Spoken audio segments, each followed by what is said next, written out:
Good morning once again student in BST class of 2 जुलाई 2020। अभी इससे पहले हम लोग ने इंटरनल रिसोर्स को देखा था, इंटरनल सोर्स को देखा था। अभी हम लोग एक्सटर्नल सोर्स को देखेंगे, एक्सटर्नल सोर्स ऑफ रिक्रूटमेंट।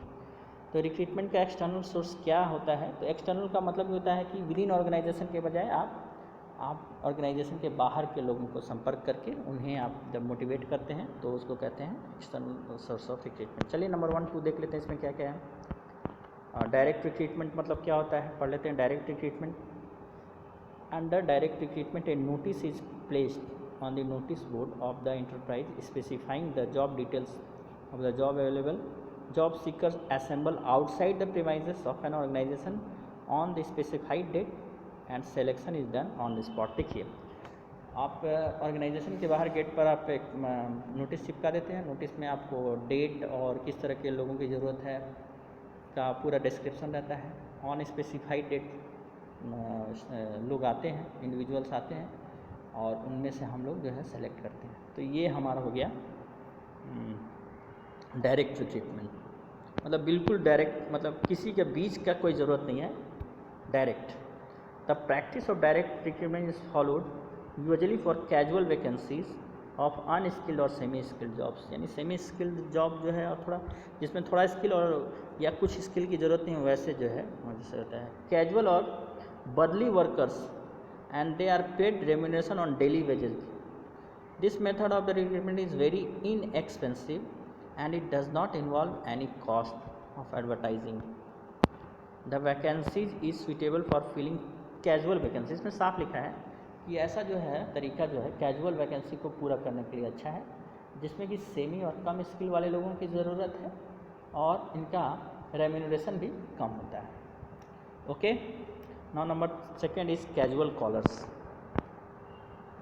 अब देखिए, Many reputed business organizations keep a database of unsolicited applicants in their offices। ये देखिए कैजुअल कलर्स मतलब क्या होता है कि बहुत सारे ऑफिस और सम ऑफिसेस मिलकर कुछ ऑफिस जो है वो डेटाबेस रखते हैं कि ये लोगों ये है, इसका नाम ये है, इसका क्वालिफिकेशन ये है, इसका कॉन्टैक्ट नंबर ये है, इसका क्वालिफिकेशन ये है, इसका एक्सपीरियंस ये है। तो ये डेटाबेस तैयार करते हैं और जब ज़रूरत पड़ता है कैजुअल कॉलर का ही मतलब कैजुअल मतलब अचानक से कॉल करके उन्हें बुला लिया जाता है। ठीक है, तो a list of such job seekers can be prepared and can be screened to fill the vacancies as they arise. The major merit of this source of recruitment is that it reduces the cost of recruiting workforce. मतलब इसमें भी बहुत कम cost लगता है। तो this is casual caller. Number 3 advertising. तो आप लोग जानते हैं एडवर्टाइजिंग कहाँ दिया जाता है, न्यूज़पेपर में दिया जा सकता है, तो वेब पे दिया जा सकता है। तभी यहाँ पे न्यूज़पेपर के बारे में है। और ट्रेड एंड प्रोफेशनल जर्नल्स, पत्रिकाओं में विज्ञापन दिया जाता है और generally use when a wider choice is required. यानी बहुत ज़्यादा चॉइस का ज़रूरत है, बहुत सारे लोगों के टाइप का ज़रूरत है, बहुत डिफरेंट टाइप्स ऑफ एम्प्लॉय की ज़रूरत है, तब हम ये एडवर्टीजमेंट करते हैं।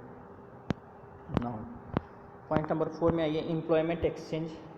एम्प्लॉयमेंट एक्सचेंज गवर्नमेंट ऑफिस होता है और गवर्नमेंट ये एम्प्लॉयमेंट एक्सचेंज बनाते हैं। यहाँ पर बेरोज़गार लोग अपना क्वालिफ़िकेशन और अपना नाम, एज, कॉन्टैक्ट नंबर लिखवा कर चले जाते हैं। जब गवर्नमेंट को किसी प्राइवेट ऑर्गेनाइजेशन चाहे गवर्नमेंट ऑर्गेनाइजेशन में लोगों की ज़रूरत पड़ती है तो इन लोगों को कॉन्टैक्ट वो दे देते हैं और फिर वो लोग वहाँ से कॉन्टैक्ट कर लेते हैं। This is employment exchange and by serving as a link between job seekers and employers. ये एक माध्यम का काम करता है, एक लिंक का काम करता है। This is point number 4। Now come two point number 5, placement agencies and management consultant. ऐसा भी बहुत सारा एजेंसी है। दिल्ली में आप जाइएगा, तरह तरह के काम के लिए प्लेसमेंट एजेंसी है जहाँ पे बायोडाटा जमा करके रखता है वो लोग, और जहाँ भी चाहे घर में चाहे ऑफिस में काम की ज़रूरत पड़ती है तो ये प्लेसमेंट एजेंसी सीधे कॉल करके वो आपको दे देता है। ठीक है,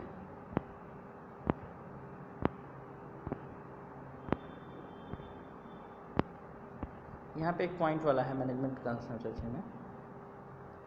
these professional recruiters can entice need of top executives from other companies by making the right offers. Management consultancy firms helps the organization to recruit technical, professional and managerial personnel. यानी managerial personal की अगर ज़रूरत है तो management consultant वहाँ पर काम करता है.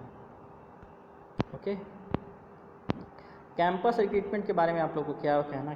सारे इंजीनियरिंग के बच्चे कैंपस रिक्रूटमेंट चाहते हैं कि कॉलेज ख़त्म हुआ और उसके बाद ही वहाँ पर एम्प्लॉयर लोग आते हैं और उसमें से कुछ स्टूडेंट्स को डायरेक्ट हायर कर लेते हैं. That is campus recruitment.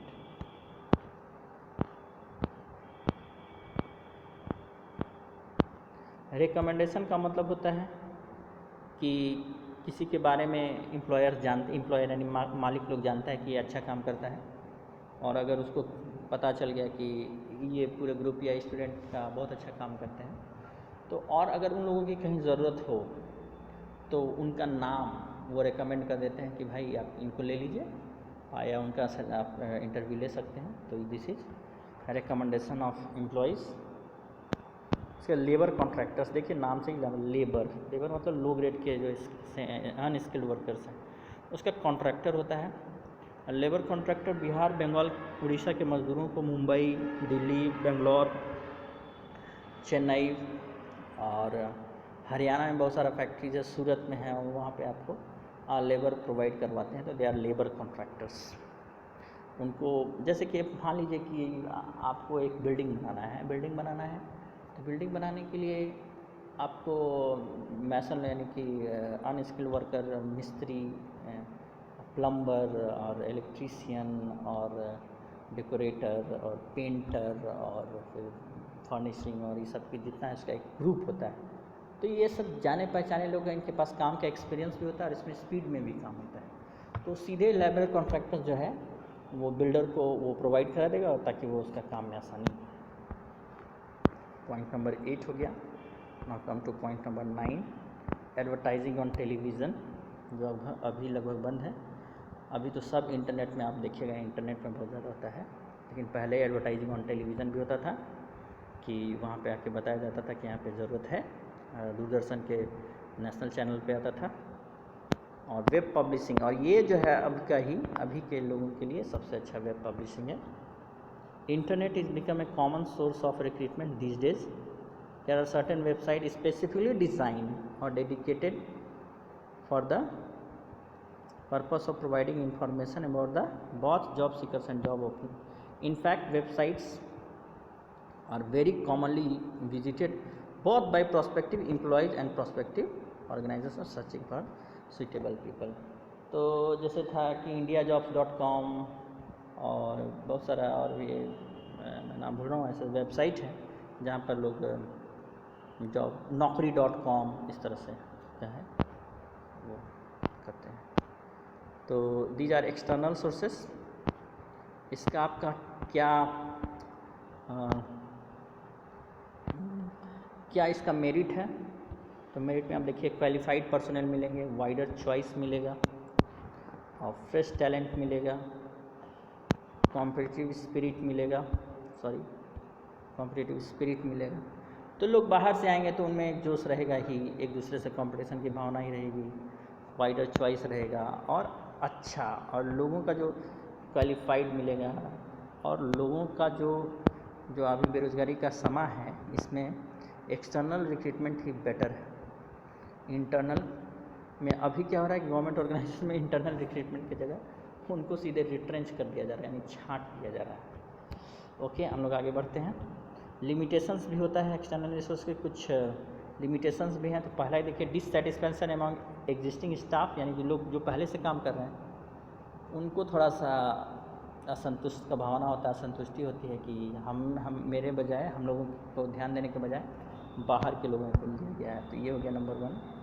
Number 2 is lengthy process. वाकई लेंदी प्रोसेस तो है ही रिक्रूटमेंट ऑफ एक्सटर्नल रिसोर्सेज. इसमें समय लगता है, पैसा भी लगता है, और अभी सारी कंपनियां पैसा बचाती है. तो आप जान सकते हैं कि इंटरनल रिक्रूटमेंट ज़्यादा होगा. Number 3 is costly process. Once again very costly भी है, lengthy as well as costly.